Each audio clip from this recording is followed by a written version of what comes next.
আল্লাহ জবাব পাঠাইছে, বন্ধু লা আতরুকু উম্মাতাকা ফারদা ওয়ালা আতরুকু উম্মাতাকা ওয়াহদা, আপনার উম্মতকে আমি একা ছাড়বো না, আমি আসি, আপনি আসেন আসেন আসেন।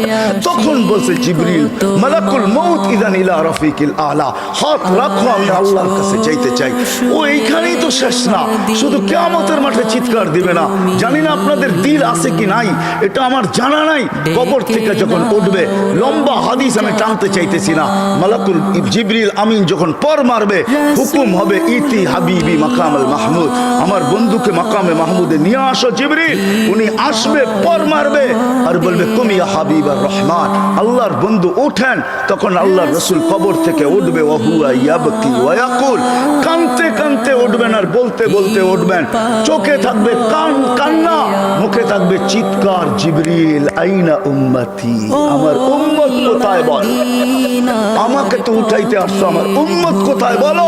আওয়াসালা শাফির জাহান্নাম, আমার উম্মত কি জাহান্নামের কিনারে চলে গেছে।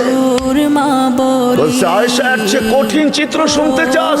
বলে ইয়া রাসূলুল্লাহ শুনান।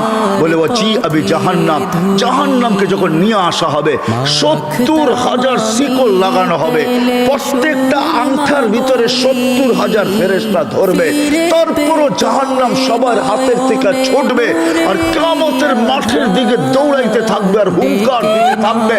জিবরিল আল্লাহর ডান পাশে থাকবে, দুজককে আসতে দেখা আর হুঙ্কার দিতে দেখা, সবার হাতের থেকে ছুটা যেতে দেখা জিবরিল চিৎকার দিবে আর জমিনে বসা পড়বে, রব্বি সাল্লিম সাল্লিম, রব আমাকে বাঁচা আমাকে বাঁচা। ওই দিন শুধু একা আপনার নবী, তোমার নবী চিৎকার দিবে উম্মতি। মরণের চিঠি যখন আসবে আমার, কালিমার তালকিন দিও বারে বার। মরণের চিঠি যখন আসবে আমার, কালিমার তালকিন দিও বারে বার। প্রাণ ভরে দেখবো চেহারা তোমার, ডেকে নাও রওজা তোমার। রাসূলুল্লাহ